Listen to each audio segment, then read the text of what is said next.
नागरिकता संशोधन नियम 2024 के तहत पश्चिम बंगाल सहित हरियाणा और उत्तराखंड में नागरिकता प्रदान करने की हुई शुरुआत।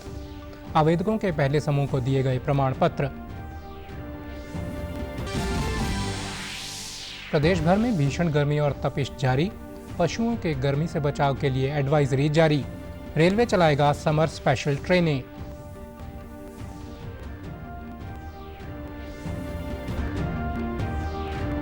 राज्यसभा सदस्य सुभाष बराला ने सभी 10 लोकसभा और करनाल विधानसभा सीट पर किया भाजपा की जीत का दावा। कहा, कम मतदान की करेंगे समीक्षा।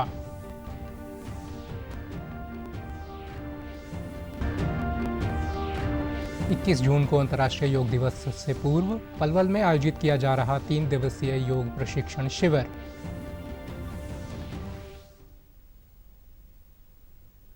नमस्कार, मैं चंदन शर्मा। अब समाचार विस्तार से। पश्चिम बंगाल में नागरिकता संशोधन अधिनियम 2024 के तहत नागरिकता प्रमाण पत्र देने की प्रक्रिया अब शुरू हो गई है और इसके तहत राज्य से प्राप्त आवेदकों के पहले समूह को कल पश्चिम बंगाल राज्य की अधिकार प्राप्त समिति द्वारा नागरिकता प्रदान की गई। इसके साथ ही हरियाणा और उत्तराखंड की अधिकार प्राप्त समितियों ने भी नागरिकता संशोधन नियम 2024 के अंतर्गत अपने अपने राज्यों में आवेदकों के पहले समूह को बुधवार को नागरिकता प्रदान की। गौरतलब है कि केंद्र सरकार ने 11 मार्च 2024 को नागरिकता संशोधन नियम 2024 को अधिसूचित किया था। नियमों में आवेदन करने के तरीके आवेदन को जिला स्तरीय समिति और राज्य स्तरीय अधिकार प्राप्त समिति द्वारा जांच के बाद नागरिकता प्रदान करने के तरीके निर्धारित किए गए हैं। आवेदनों की जांच पूरी तरह से ऑनलाइन पोर्टल के माध्यम से की जाती है। इन नियमों के तहत पाकिस्तान, बांग्लादेश और अफगानिस्तान से आए हिंदू, सिख, जैन, बौद्ध, पारसी और ईसाई समुदायों से संबंधित व्यक्तियों से आवेदन प्राप्त हुए हैं जिन्होंने धर्म के आधार पर उत्पीड़न या ऐसे उत्पीड़न के डर से 31 दिसंबर 2014 से तक भारत में प्रवेश कर लिया था। भाजपा के राज्यसभा सदस्य सुभाष बराला ने कल रोहतक में एक प्रेस वार्ता की। इस दौरान उन्होंने कांग्रेस को निशाने पर लेते हुए कहा कि लोकसभा चुनाव में कांग्रेस सही ढंग से अभियान तक नहीं चला पाई। कांग्रेस ने सिर्फ केंद्र व राज्य सरकार के खिलाफ दुष्प्रचार करने का काम किया। एक सवाल के जवाब में उन्होंने कहा कि कांग्रेस पहले ईवीएम पर सवाल उठा चुकी है, जबकि ईवीएम में किसी प्रकार की गड़बड़ी नहीं हो सकती। उन्होंने कहा कि इंडी गठबंधन के पास प्रधानमंत्री का कोई चेहरा नहीं है। पूर्व मुख्यमंत्री अपने बेटे दीपेंद्र हुड्डा को मुख्यमंत्री बनाने की कोशिश में लगे हुए हैं। राज्यसभा सदस्य ने कहा कि भाजपा कार्यकर्ताओं ने बूथ प्रबंधन से लेकर चुनाव प्रचार में बेहतर ढंग से काम किया। प्रधानमंत्री नरेंद्र मोदी के नेतृत्व में देश और प्रदेश की अर्थव्यवस्था मजबूत हुई। यही वजह है कि भाजपा प्रदेश की सभी 10 लोकसभा और करनाल विधानसभा की सीट पर जीत हासिल करेगी। उन्होंने कहा कि पिछली बार की अपेक्षा कम मतदान भी समीक्षा का विषय है। दूसरी पार्टी, ये रिकॉर्ड है हरियाणा प्रदेश में कि घर घर जाकर के वोट मांग करके नहीं आई। मैं कहता था कि हमारे एक नरेंद्र मोदी जी स्टार प्रचारक है और हमारे बूथ के अध्यक्ष स्टार प्रचारक हैं। हमारे सब लोग निकले और हमारी बूथ की टीम ने पूरे प्रदेश के अंदर पूरा जी जान लड़ा करके काम किया है और मैं समझता हूं कि उनकी मेहनत रंग भी लेकर के आएगी। मतदान और ज्यादा होना चाहिए था, लोकतांत्रिक व्यवस्था के लिए अच्छा होता, लेकिन बहुत सारे ऐसे फैक्टर होते हैं जो धीरे धीरे निकल करके आएंगे कि मतदान कम क्यों हुआ। एकदम से इसके ऊपर टिप्पणी करना आज उचित नहीं है, लेकिन मैं एक बात कह सकता हूं कि कम मतदान के बावजूद भी भारतीय जनता पार्टी 10+1 सीटें मैं 100% दावे के साथ कह सकता हूं कि जीतने जा रही। चौधरी रणबीर सिंह विश्वविद्यालय परिसर में आज जिला प्रशासन द्वारा मतगणना कार्य की कार्यशाला का आयोजन किया गया। इसमें मतगणना से संबंधित कर्मियों को जरूरी प्रशिक्षण दिया गया। इस दौरान जिला निर्वाचन अधिकारी एवं उपायुक्त मोहम्मद इमरान रजा ने मतगणना से संबंधित कर्मियों को निर्धारित स्थान व समय पर पहुंचने के निर्देश दिए। लोकसभा चुनाव के लिए 25 मई को मतदान हो चुका है। मतों की गणना में नियुक्त कर्मियों का प्रथम रैंडमाइजेशन का कार्य भी 28 मई को किया जा चुका है। मतों की गणना के लिए 14 टेबल लगाई जाएंगी। जुलाना विधानसभा के मतों की गणना 15 राउंड में, जींद व सफीदों की 14 राउंड में, उचाना व नरवाना क्षेत्रों के मतों की गणना 16-16 राउंड में होगी। जिला राजस्व अधिकारी एवं मतगणना प्रशिक्षण के जिला नोडल अधिकारी राजकुमार ने बताया कि कार्यशाला में मतों की गणना के बारे में कर्मियों को भारत निर्वाचन आयोग द्वारा दी गई हिदायतों की बारीकी से जानकारी दी गई है। उसके ऊपर असिस्टेंट है, उसके ऊपर माइक्रो ऑब्जर्वर है, यानी कि जो है 90 के लगाए जाते हैं। करीब जो है 270 व्यक्तियों को हमें ट्रेनिंग कराई, तो उसके हिसाब से डिपेंड करेगा। जैसे प्रत्येक जो टेबल है वो 14-14 टेबल होती हैं, हर तरह बूथ हैं, उस जैसे हर एक के अलग अलग बूथ हैं, जींद में कुछ और बूथ हैं, उनमें कुछ फालतू बूथ हैं, तो उस हिसाब से एक राउंड में 14 जैसे चेयर हैं तो 14 काउंटिंग स्टाल लगा है। जहाँ पर जो स्ट्रॉन्ग रूम बनाए गए हैं उन्हीं के बाहर ही काउंटिंग की जाती है। अलग अलग सेगमेंट के अलग अलग बना रखे हैं तो उन्हीं में ही काउंटिंग होगा। इस मौके पर प्रशिक्षण लेने वाले कर्मियों ने बताया कि उन्हें आज मतगणना के कार्य के बारे में विस्तार से बताया गया है। उन्होंने बताया गया है कि मतगणना का कार्य कैसे संपन्न करवाना है और उन्हें मतगणना केंद्र में मोबाइल अथवा बेल्ट इत्यादि नहीं लेकर जाना।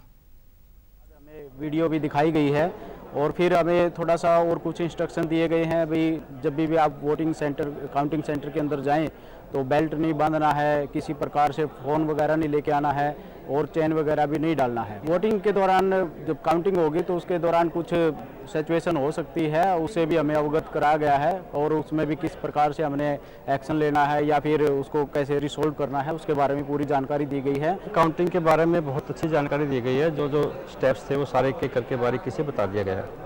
पहले एसडीएम साहब ने और उसके बाद ये यहाँ जो ट्रेनर थे उन्होंने पहले टेबल लगेंगी, 14 टेबल लगेंगी और उसमें स्टेप बाय स्टेप जो है ना मशीनें आएंगी, उसके साथ फॉर्म आएंगे और हमने वहाँ बैठ के उनको एजेंट्स के कोऑपरेशन से सारी चीज़ें करनी।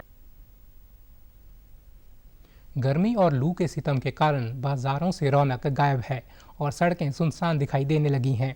तापमान में बढ़ोतरी से शीतल पेय एवं मटकों की बिक्री बढ़ गई है। जींद के उपायुक्त मोहम्मद इमरान रजा ने नागरिकों से आह्वान किया है कि वे लू से बचाव के लिए ज़रूरी प्रबंध रखें। उन्होंने ज़िले की सभी पंचायतों को निर्देश दिए हैं कि गए गाँवों में सार्वजनिक स्थानों पर पानी के मटके भरकर रखें। स्वास्थ्य विभाग को भी तत्पर रहने के लिए निर्देश दिए गए हैं।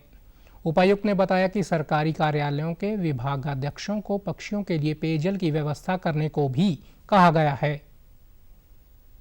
उपलब्ध कराना है, कहीं वाटर की सप्लाई है। हमने यहाँ तक भी दिशा निर्देश दिए हैं कि कभी पक्षी भी होते हुए इस समय परेशान होते हैं तो पक्षियों के लिए भी जगह जगह सरकारी जो हमारे कंपाउंड में सरकारी ऑफिस हैं, कार्यालय हैं, लोगों को भी प्रेरित किया कि वहाँ पे लोग उनके पीने के लिए पानी की व्यवस्था करें। उसके अलावा भी हमारे आसपास के कार्यालयों में बाकी कहीं भी पीने के पानी की किसी प्रकार की आवश्यकता है तो उसको पूरा करें। पब्लिक हेल्थ डिपार्टमेंट इसमें सचेत है। जहाँ पानी की समस्या, टैंकर से पानी प्रोवाइड करा रहे हैं। गाँव में भी हमने पंचायत के माध्यम से मटके वगैरह रखवा के पानी का हमने प्रॉपर प्रबंध किया है और हमारा कोशिश ये है, हमारे मेडिकल डिपार्टमेंट भी पूरी तरीके से अलर्ट है, एम्बुलेंस भी हमारी हाई अलर्ट पे है। नागरिक अस्पताल के कार्यकारी प्रधान चिकित्सा अधिकारी डॉक्टर राजेश भोला ने बताया कि छोटे बच्चों व बुजुर्गों की विशेष देखभाल जरूरी है।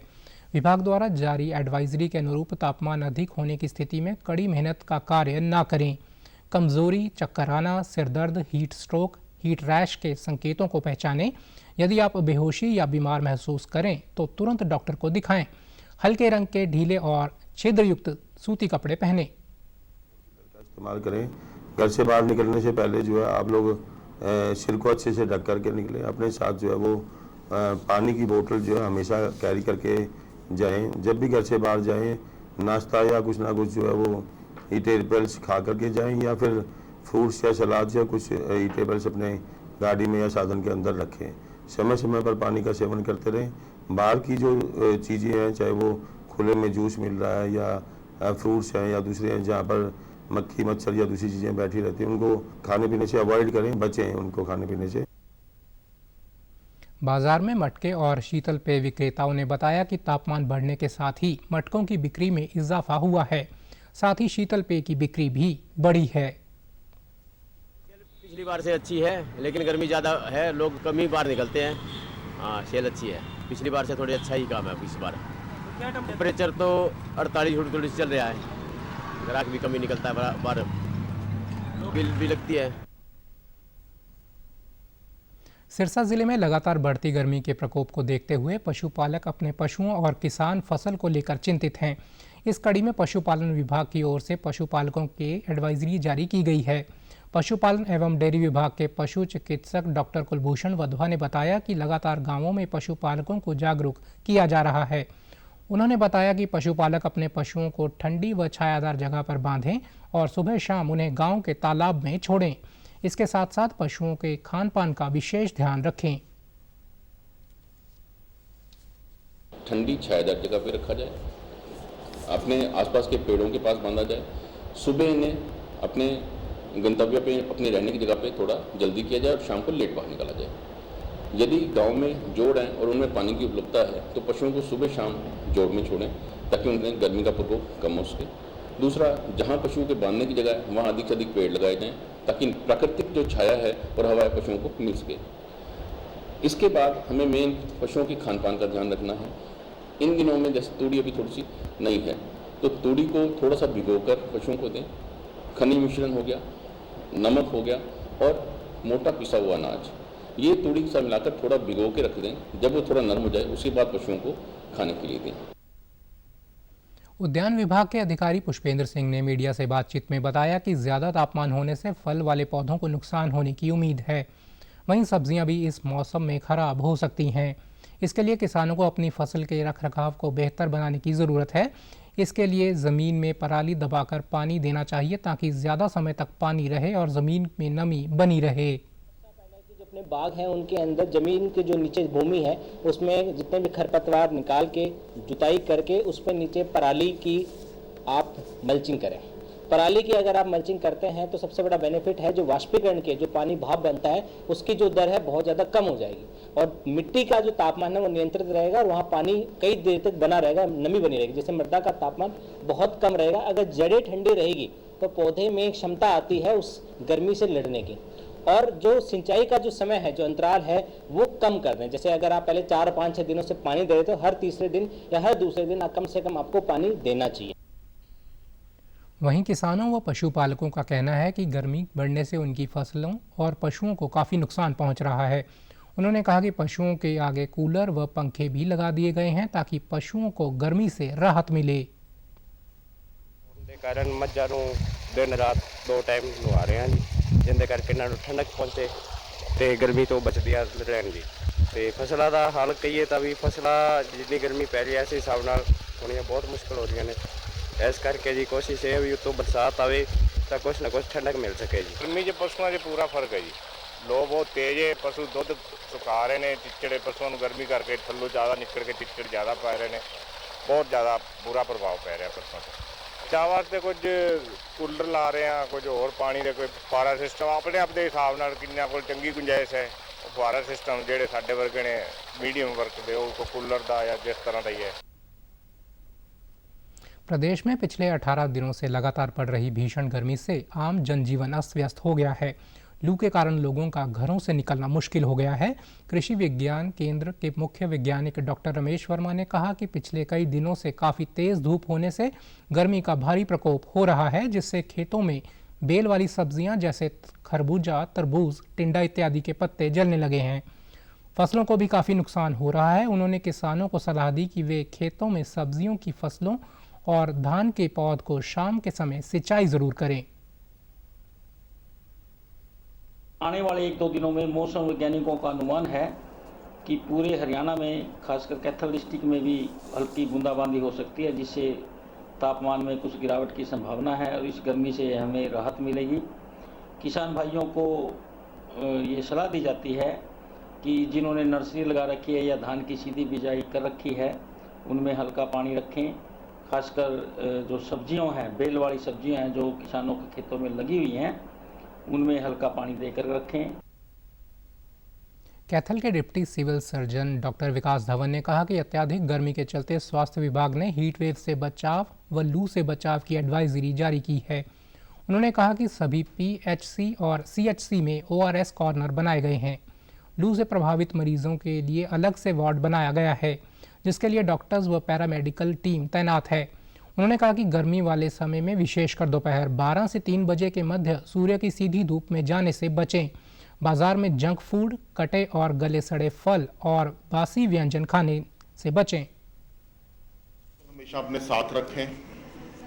ढीले और हल्के रंग के कपड़े डाल लें, क्योंकि अगर गहरे रंग के कपड़े डालते हैं तो वो सूर्य को गर्मी को अपनी तरफ ज़्यादा अट्रैक्ट करता है, तो उससे गर्मी ज़्यादा लगती है।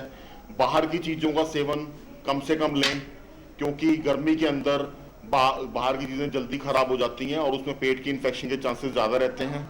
अगर उल्टियाँ या दस्त लग जाएं आपको, तो आप ORS जो कि केमिस्ट शॉप पे आसानी से मिल जाता है, उसका सेवन करें। अगर वो आप नहीं ले पाते तो चीनी और नमक का घोल बना के उसका सेवन करें। लू लगने पे लक्षण होते हैं उल्टियाँ और दस्त लगना, उसका अगर लू लग जाए तो फिर डॉक्टर को सिविल अस्पताल के अंदर पूरी सुविधा है। कैथल के जूस विक्रेता ने कहा कि भीषण गर्मी में लोग प्यास बुझाने के लिए बार बार जूस, कोल्ड ड्रिंक और ठंडे पानी की बोतलें लेते हैं। कई युवाओं और नागरिकों ने कहा कि वे किसी ज़रूरी काम से कैथल आए थे, लेकिन यहां सुबह से पड़ रही भीषण गर्मी के कारण उनका जीना दूभर हो गया है। यहाँ पे गर्मी का बहुत बुरा हाल है। आते जाते सभी को हम पानी भी पूछ लेते हैं। ये नहीं कही कि जरूरी नहीं है कि 20 रुपये वाली बोतल देनी है, वैसे भी पूछ लेते हैं। गर्मी का बहुत बुरा हाल है। इतनी गरम गरम लू हवा चल रही है, लू चल रही है, ये इससे तो बिल्कुल बीमार होने वाले साधन हैं। बाकी कुछ इतनी गर्मी की वजह से ना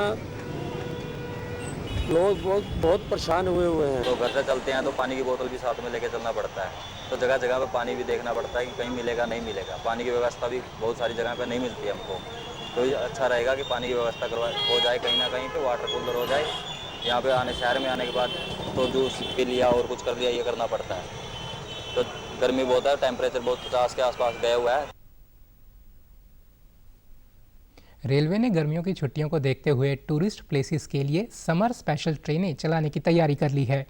इन नई ट्रेनों के साथ ही अन्य ट्रेनों के कोच भी बढ़ाए जा रहे हैं। गर्मियों की छुट्टियों में लोग घूमना पसंद करते हैं और ज़्यादातर ट्रेनों में सफ़र करते हैं। अंबाला मंडल के वरिष्ठ DCM नवीन कुमार ने बताया कि रेलवे द्वारा पुख्ता इंतजाम किए जा रहे हैं। टूरिस्ट प्लेसेस के लिए समर स्पेशल ट्रेनें चलाने की तैयारी है। कुछ की घोषणा हो गई है, कुछ ट्रेनें प्रपोजल के लिए गई हैं। गर्मियों को देखते हुए यात्रियों के लिए पानी और कैटरिंग की व्यवस्था को दुरुस्त किया गया है। यात्रियों को टिकट बुकिंग या रिफंड में परेशानी ना हो, उसके लिए डिजिटल पेमेंट की भी व्यवस्था की गई है। अलग अलग स्तर की तैयारियां हैं। जैसे जो लंबी दूरी की ट्रेनें हैं, उसमें जिन ट्रेनों में कोच ऑगमेंटेशन फिजिबल है, उसमें हम कोचों की संख्या बढ़ा रहे हैं। कुछ ईस्ट बाउंड और जो टूरिस्ट प्लेसेस हैं, उनके लिए हम समर स्पेशल ट्रेनें चला रहे हैं। कुछ ट्रेनें अनाउंस हो गई हैं, कुछ ट्रेनें अभी प्रपोजल गई हैं और वो भी अनाउंस हो जाएंगी। इसके अलावा यात्रियों की सुविधा के लिए अभी गर्मियों में जैसे स्टेशंस पे पानी की व्यवस्था है, कैटरिंग की व्यवस्था है, इन व्यवस्थाओं को दुरुस्त किया गया है। साथ ही स्पेशल काउंटर्स जो हैं टिकटिंग के लिए, उसकी भी व्यवस्था की गई है। इसके अलावा यात्रियों को टिकट बुकिंग में या रिफंड में, खास करके जनरल क्लास में, उसमें परेशानी ना हो, इसके लिए हमने वहाँ पे डिजिटल पेमेंट जो है UPI के माध्यम से इनकी भी व्यवस्था करी। गर्मी बढ़ने के साथ ही नूंह जिले में अधिकांश तालाब सूख गए हैं। ऐसे में बेजुबान पशु पक्षियों को पीने का पानी नहीं मिल पा रहा है, जिससे उन्हें इधर उधर भटकना पड़ रहा है। लोग जिला प्रशासन को नहरों में पानी छोड़ने के लिए काफ़ी बार शिकायत कर चुके हैं। शिकायतों के बावजूद भी कोई समाधान नहीं हुआ है। मवेशी चारवाह ने बताया कि नहर व तालाबों में पानी नहीं होने से मवेशी बूंद बूंद पानी को तरस रहे हैं। मेवात में पारा 49 डिग्री तक पहुंच रहा है। तालाबों में पानी नहीं होने से पशु पक्षियों के साथ इंसान भी परेशान हैं। लोगों ने मांग की है कि तालाब व नहरों में पानी छोड़ा जाए ताकि पशु पक्षियों के जीवन को बचाया जा सके। काफ़ी परेशानी हो रही है, झगर चल रही है, इसमें पानी की बहुत ज़्यादा मशक्कत आ रही है। पानी होना जरूरी है बकरियों के लिए आजकल। फिलहाल में तो बकरी चरा रहे हैं, काफ़ी मशक्कत है पानी की। कम से कम 4 बार पानी होना चाहिए, पानी नहीं है तो इसलिए पिसाई है बकरी इस टाइम। आप जीव जंतु पशुओं की बात कर रहे हैं, यहाँ के जो तालाब हैं, पोखर हैं, वो सूखे हुए हैं, आप इनकी बात कर रहे हैं। लेकिन यहाँ तो मारामारी पीने के पानी की हो रही है। आम जन को, लोगों को पीने का पानी तक नहीं है। आम जन इतना परेशान है तो पशु पालकों को कितना नुकसान हो रहा होगा, कितनी समस्याओं का उनको सामना करना पड़ रहा होगा। जीव जंतु बिना पानी के तड़प तड़प करके मर रहे हैं। सारी दौड़ों का भी दौड़ पड़ी ना, काफी दौड़ खुदी हुई है।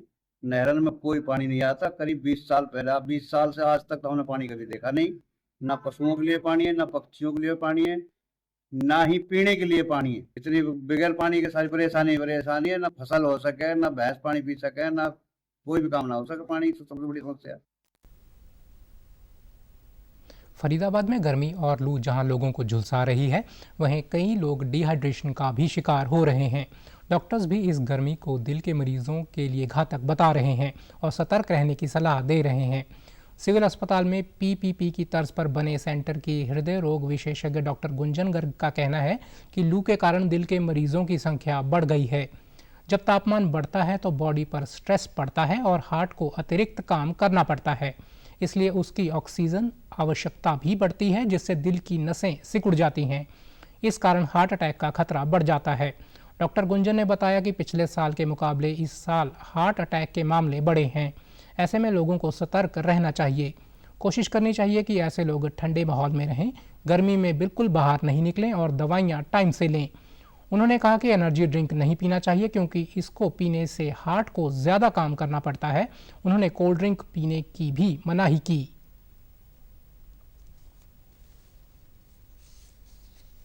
कि जब हीट वेव्स आती है तो वो बॉडी पे बहुत ज़्यादा स्ट्रेस पड़ता है। जब टेम्परेचर राइज होता है, उस स्ट्रेस को कोप अप करने के लिए हमारे हार्ट को एक्स्ट्रा एफर्ट, एक्स्ट्रा काम डालना पड़ता है। जब एक्स्ट्रा काम डालना पड़ता है तो उसकी ऑक्सीजन रिक्वायरमेंट इंक्रीज होती है, उसमें ब्लड फ्लो इंक्रीज होता है। तो जो हमारी नसें, जो ऑलरेडी हार्ट की नसें सिकुड़ी हुई होती है कई मरीजों की, उसके ऊपर एक्स्ट्रा प्रेशर डलता है, तो जिस करके हार्ट अटैक के चांसेस बढ़ जाते हैं। मैं तो ये सजेस्ट करूंगा आप लोगों की, जब तक इतनी ज़्यादा गर्मी है आप कोई हैवी एक्स्ट्रा स्ट्रेनियस एक्टिविटी मत करें।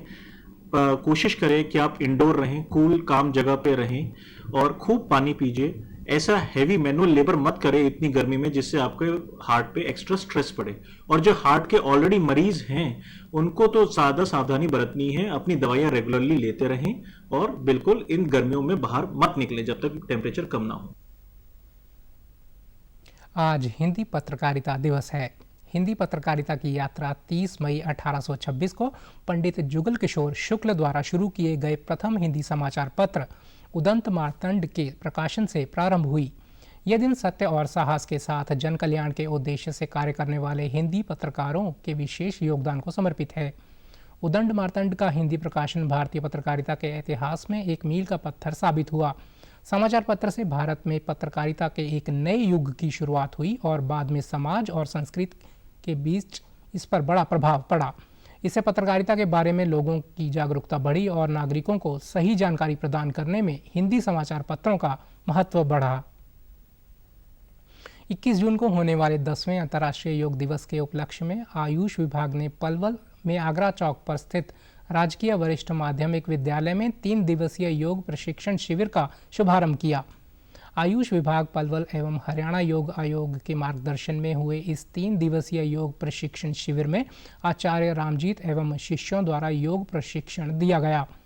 इस वर्ष डॉक्टर प्रवीण गोयल को नोडल अधिकारी, डॉक्टर इरफान एवं डॉक्टर सूरजभान को कोऑर्डिनेटर बनाया गया।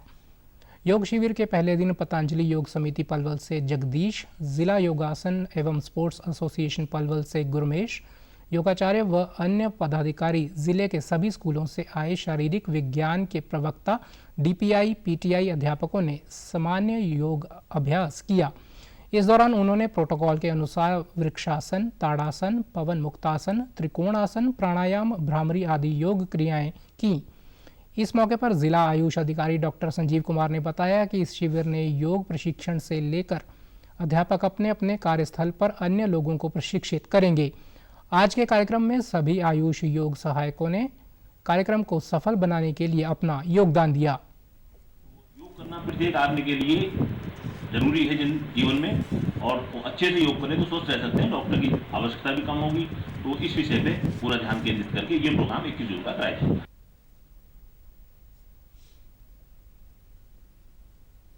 पलवल के दुधौला स्थित श्री विश्वकर्मा कौशल विश्वविद्यालय ने रोजगार परक 6 नए प्रोग्राम लॉन्च किए हैं। BSc in yoga and spirituality science देश में एक अनोखा प्रोग्राम होगा। इसके साथ ही कम पढ़े लिखे युवाओं को इंडस्ट्री से जोड़ने के लिए दर्जन भर नई शॉर्ट टर्म प्रोग्राम मंगलवार को लॉन्च किए गए। इस मौके पर कुलपति डॉक्टर राज नेहरू ने एडमिशन कैंपेन के लिए एक रोबोट को भी लॉन्च किया।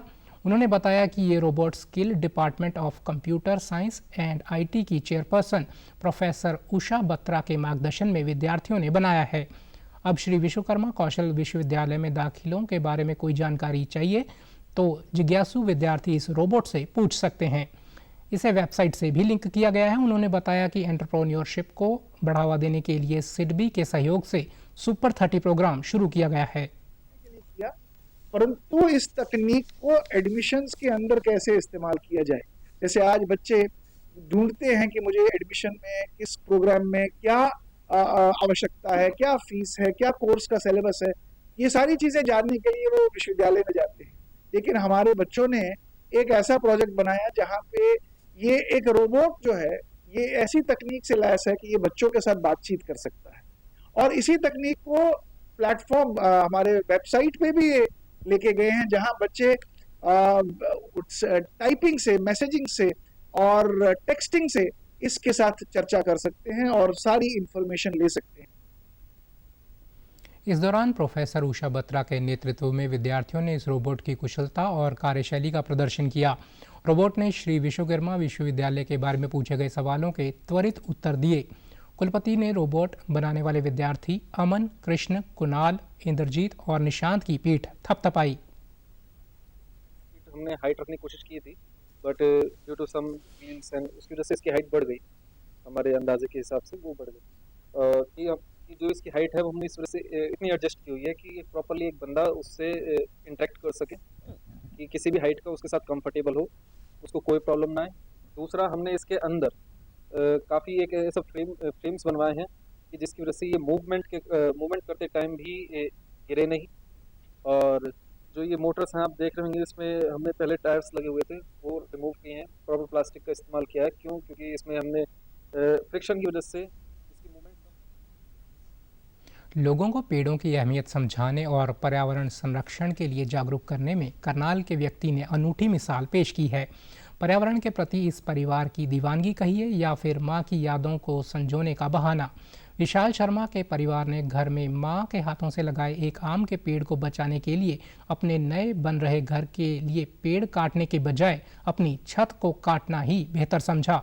विशाल शर्मा ने बताया कि करीब 17 साल पहले उनकी मां ने घर के आंगन में एक आम का पौधा लगाया था जो अब पेड़ बन चुका है। नए घर के निर्माण कार्य के बीच ये पेड़ आ रहा था। उन्होंने राजमिस्त्री से कुछ ऐसा करने को कहा कि पेड़ भी बच जाए और घर की छत भी बन जाए।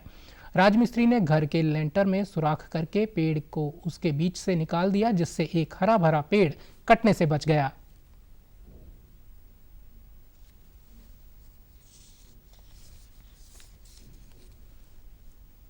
देखिए, खुशी तो बहुत ज़्यादा है कि पेड़ को बचाया है। एक मेरी माता जी की निशानी है जो हमारे साथ है, इसे देखकर हमें रोज़ माता जी की याद भी करते हैं। दूसरा, जिस तरह से आज आप टेम्परेचर देख रहे हो 45 से 47 डिग्री जाता है, तो लोग पढ़ते तो हैं फेसबुक पे, ट्विटर पढ़ते हैं कि रोज़ एक वृक्ष लगाओ, पर कोई लगाता नहीं है, पढ़ते हैं और उसको आगे निकाल देते हैं। मेरी सबसे यही प्रार्थना है, रिक्वेस्ट है कि कृपया करके अपने घर में सिर्फ 1 फुट जगह निकाल के भी अगर आप एक पेड़ भी लगाता है, घर लगाता है। इस बारे में विशाल की पत्नी मोनिका शर्मा ने बताया कि हमने जब मकान बनाया तो सबने कहा कि इससे मकान का डिज़ाइन खराब हो जाएगा, लेकिन आज जब हमने इस पेड़ को बचा लिया है तो सब लोग इसे बड़े ही गौर से देखते हैं। ये देखकर हमें बहुत अच्छा लगता है। उन्होंने कहा कि ये पेड़ हमें छाया ही नहीं बल्कि फल भी देता है और इस पर हर साल करीब 1.5 क्विंटल से ज़्यादा आम लगते हैं। इतना ही नहीं, इस पेड़ से उनके घर का तापमान भी 2 से 3 डिग्री कम रहता है। उन्होंने लोगों से अधिक पेड़ लगाने की अपील की। और मेरी मदर इन लॉ की हेल्प से उन्होंने ये लगाया, तो हम नहीं चाहते थे कि हम इसको काटें। ये एक बच्चों का प्यार, मदर इन लॉ की एक आशीर्वाद है जो हमने इसको अब तक रखा हुआ है। ऐसा नहीं था कि हर किसी को होता है अपने घर की बिल्डिंग को सुंदर बनाना है और अच्छी होनी चाहिए, पेड़ को काट दें। तो बट हमें नहीं लगा, हमें लगा कि हम चाहे जैसा मर्जी हमारा मकान बन जाए, चाहे कुछ भी कंस्ट्रक्शन में आर्किटेक्ट को बुलाया गया, उसने भी बोला कि बहुत ज़्यादा प्रॉब्लम आएगी, लेकिन हमने कहा नहीं, हमें ये चाहिए तो हमें ये चाहिए, हमें लगाना ही है। जिला वन अधिकारी जय कुमार ने विशाल शर्मा की इस अनोखी पहल की सराहना करते हुए कहा कि अन्य लोगों को भी इससे सीख लेनी चाहिए। उन्होंने कहा कि पेड़ हमारे जीवन दाता हैं, हमें इन्हें काटने की बजाय इनका संरक्षण करना चाहिए। ये बहुत सराहनीय काम है, उन्होंने इसको प्रोटेक्ट किया है एक आम के पेड़ को, और अपनी छत में से भी उसको जगह दी है उस पेड़ को। और इसी तरह के वो प्रोत्साहन करने के लिए हम एक प्राणवायु देवता स्कीम हमने चलाई है, और करनाल में 112 बेनिफिशरी हैं जिन्होंने बड़ पीपल, पिलखंड और ये जो एंशियंट ट्रीज हैं इनको प्रिजर्व किया हुआ है, और उनको 2750 रुपये पर ईयर हम उनको पेंशन दे रहे हैं 112 लोगों को। अब जो पेड़ छोटे हैं पिछले बार, तो उनकी इस वर्ष हम पेंशन में इंक्लूड करेंगे उनको, और इनको हम ताकि प्रोत्साहन दिया जा सके और पुराने पेड़ों को बचाया जा सके। समाचारों में आज इतना ही। नमस्कार।